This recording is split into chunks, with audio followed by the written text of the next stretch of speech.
नमस्कार, नमो नारायण। गीता दैन दैनी के अंदर आज हम प्रवेश कर रहे हैं 295th डे अर्थात चतुर्दश अध्याय 14th चैप्टर है। गुणत्रय विभाग योग नाम है और श्लोक है 70वां और 18वां। आइए श्लोकों का पाठ प्रारंभ करते हैं। सत्त्वात् संजायते ज्ञानम रजसो लोभ एव च प्रमादमोहोत्तमसो भवतो ज्ञानमेव च ऊर्ध्वं गच्छन्ति सत्त्वस्था मध्ये तिष्ठन्ति राजसाः झगन्यगुणवृत्तिस्था अधो गच्छन्ति तामसाः। भगवान श्री कृष्ण कहते हैं कि सत्व गुण से ज्ञान उत्पन्न होता है और रजोगुण से लोभ ही उत्पन्न होता है और तमोगुण से प्रमाद और मोह उत्पन्न होते हैं तथा अज्ञान भी उत्पन्न होता है। अतः सत्व गुण में स्थित लोग ऊपर अर्थात श्रेष्ठ लोकों में जाते हैं, राजसी लोग मध्य में अर्थात मनुष्य लोक में ही रहते हैं और तमोगुण के कार्य रूप निकृष्ट गुणों के आचरण में स्थित तामसी लोग नीचे नीचे मतलब अर्थात कीट पतंग पशु आदि योनियों एवं नरकों को प्राप्त होते हैं।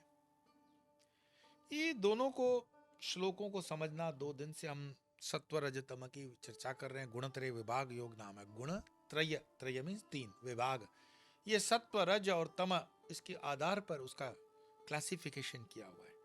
सो क्लासिफिकेशन के अंतर्गत हम सुन रहे हैं, समझ रहे हैं सत्व गुण और रजोगुण और तमोगुण के लिए। यहाँ है जैसे मान लीजिए सात्विक पुरुष सब काम विचार पूर्वक करता है, रजोगुण से ऐहिक और पारलौकिक भोगों को लोभ बढ़ाता है, तमोगुण से स्त्री पुत्र आदि का राग रूप मोह बढ़ाता है। पहले देह में आत्मबुद्धि होती है, फिर स्त्री पुत्र एवं धन आदि की ममता बढ़ जाती है। सत्वगुणी लोग ब्रह्मलोक आदि ऊपर के लोकों में जाते हैं, रजोगुणी मध्यवर्ती मनुष्य लोकों में आ रहते हैं और पाप वृत्ति करने वाले तमोगुणी पुरुष नरक आदि नीचे के लोकों में रह जाते हैं। ये तीनों को अगर हम कैटेगोरिकली समझना का प्रयास करेंगे, रजस का मतलब है, रजोगुण का मतलब है प्रवृत्तिशील। मैंने आपको 2 दिन पहले भी बताया था कि स्वामी विवेकानंद जी अपने प्रवचनों में कहते हैं कि भारत इस समय तमोगुण में जी रहा है और ये बात 100-125 साल पहले उन्होंने कही थी और मैं कहता हूं भारत आज भी तमोगुण में जी रहा है। कैसे? अगर भारत तमोगुण में नहीं जी रहा है तो हमें बताओ 75 साल आजादी के हो गए, आज भी मुफ्त चावल देने की क्या जरूरत है? आज भी हमें मुफ्त एजुकेशन देने की क्या जरूरत है? आज भी मुफ्त की दवाइयों वाले वो कार्ड देने की क्या जरूरत है? आज भी मुफ्त के घर देने की क्या जरूरत है? हमने इतने 75 सालों में अपने लोगों को आत्मनिर्भर नहीं बनाया, पंगु बनाया है। तो क्या कर रहे थे हम 75 साल? हम तमस में जिए हैं 75 साल। ये भारत का वो कहते हैं ना अमृत वर्ष है, ठीक है, विरोध नहीं है इस चीज का, लेकिन न्याय के आधार पर, तर्क के आधार पर, विवेक के आधार पर विचार करेंगे तो हमने भारत को, राजनीतिक जितने भी लोग रहे हैं, किसी भी पार्टी के रहे हैं, उन्होंने सिर्फ पंगु बनाया है, आत्मनिर्भर नहीं बनाया। हाँ, पिछले 10 सालों से कुछ अच्छे प्रयास जरूर हुए हैं, परंतु वो पूर्ण रूपेण संतुष्ट कारक नहीं है। मैं आज भी जब देखता हूं कि ये मुफ्त के चावल जब बांटे जाते हैं तो उससे देश के अंदर कोई बहुत बड़ा लाभ नहीं हो रहा है। हमने इसमें और भी चोरी चकारी हरामखोरी बढ़ाई है, कामचोरी बढ़ाई है। हमने अपना दायित्व जो वर्क काम करने का बनता है वो उसके प्रति उन्होंने मुंह मोड़ दिया है। जिनको आप मुफ्त की चीजें देते हो वो क्यों काम करेंगे? कोई काम नहीं कर रहा है। पर गीता के आधार पर जब सत्व में कहें कि ऊर्ध्व लोगों की प्राप्ति होती है तो कौन से लोगों की? तो जो देव है और उसकी और अन्य योनियां हैं उनको कर्म की छूट नहीं होती, क्योंकि सत्व उनका इतना जमा हो जाता है। दैट मीन्स आपकी एफडी इस बैंक के अंदर इतनी जमा हो गई है कि आपकी 7 पीढ़ियां उसके जमा पूंजी से खा सकती है। तो वो देवलोक में है, यक्ष है, किन्नर है, गंधर्व है, चारण है, ये ऊपर की कैटेगरीज।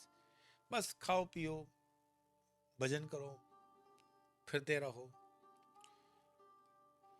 रजस में, रजो वाली जो गति है रजोगुण की, उसमें मनुष्य लोक में माते हैं। और मनुष्य लोक में एक ही फायदा है कि हमें प्रवृत्ति करने की छूट होती है, हम कर्म कर सकते हैं। ये योग करने वाली देह है, भोग करने वाली केवल नहीं है। भोग तो होता ही है, पर योग कर सकते हैं।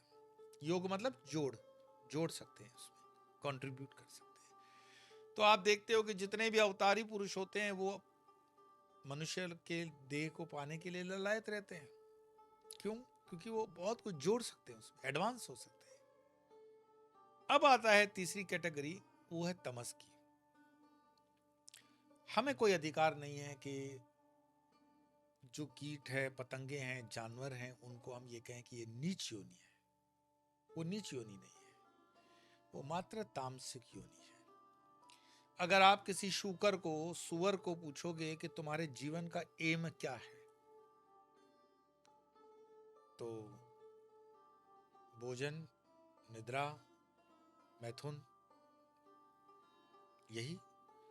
कभी तुमने सुना है कि नासा जैसी एजेंसी सुअरों ने बना रखी हो, डीआरडीओ जैसी कोई ऑर्गेनाइजेशन बनाई हो कि सुअरों ने अपने एक बिल से दूसरे, मतलब वो जो भी उनका रहता है रहने का स्थान, उसमें रोड बनाए हो? कभी सुना है शेरों ने आपस में बोर्ड मीटिंग करके कुछ निर्माण किया हो? क्यों? मुझे पता है कि मेरा ये प्रश्न पूछना भी एबनॉर्मल है, आपको उतना सामान्य ज्ञान है कि ऐसा नहीं होता है, पर इसमें फिर भी मैं 2 दिन पहले किसी महात्मा से बात कर रहा था गीता के ही परस्पर संबंध के अंदर। तो गीता के अंदर जैसे 3 गुण बताए हैं, सत्व, रज और तम।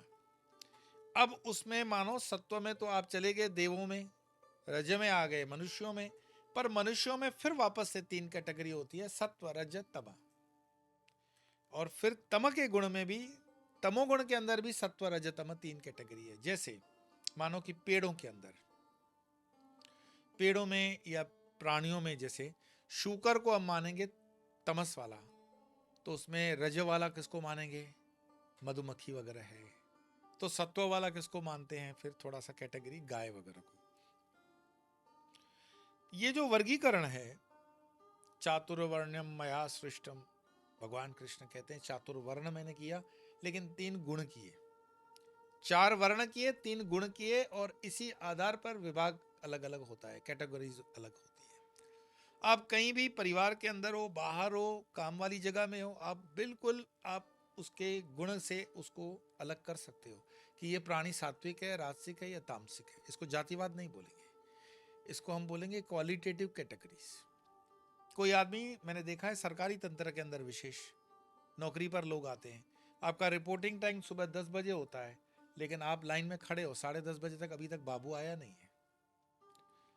और इससे बड़ी हरामखोरी क्या हो सकती है कि इनकी पगारें 1.5 लाख 2-2 लाख टैक्स पेयर पे करता है गाड़ी कमाई से। तुम्हारा टाइम है 10 बजे का और तुम आए हो 10:30 बजे, और 10:30 बजे आकर के वो थोड़ा सा टेबल पे खुद देखता है, फिर बोलेगा आवाज देकर पानी, फिर पानी आएगा। आप लाइन में खड़े हो, उसको देखते रहो, और वो इधर उधर जाएगा और फिर बोलेगा, एक आध आदमी को पूछेगा, हाँ भाई, उसका काम करने का कोई नियत है, उसकी आंखें देख लेना। वो कागज देखेगा, नहीं इसमें ये नहीं वो नहीं, तुम इधर हो जाओ। दूसरे को बुलाएगा, नहीं ये नहीं वो नहीं। अगर आपने आंखों से देख लिया, तीसरे आदमी ने उसको पैकेट थमा दिया, तो उसका काम करता है। ये क्या है? कर्मयोग है या हरामखोरी है? इतने में वो 12 12:30 बजेंगे, ऐसे घड़ी देखेगा, अब बताएगा चाय नहीं आई 11 बजे वाली, वो चाय पिएगा, 15 मिनट उसमें खराब करेगा, फिर वापस से एक चक्कर लगाने जाएगा, फिर टेबल पर आएगा, लाइन वहीं की वहीं है, और टैक्स पेयर उसको गाड़ी कमाई की पगार दे रहा है। और इतने में 12:45 बजते ही मजदूरों की तरह वो कहता है अभी तो लंच टाइम है, 2 बजे मिलेंगे। मैं प्रामाणिकता से, मैं भुगत भोगी हूं, मैंने देखा है कोई सरकारी कर्मचारी विरला 2 बजे अपने टेबल पे आता है, 2:30 बजे आते हैं, 3 बजे आते हैं। कई तो वहीं से अपने जूनियर को बोल के चले जाते हैं, कुछ इंपॉर्टेंट वर्क हो तो बता देना, मैं घर जा रहा हूं। सरकारी तंत्र के अंदर कोई अकाउंटेबिलिटी नहीं है, कोई रिस्पॉन्सिबिलिटी नहीं है, क्योंकि पार्लियामेंट की कोई अकाउंटेबिलिटी, रिस्पॉन्सिबिलिटी हमें दिखाई नहीं देती है।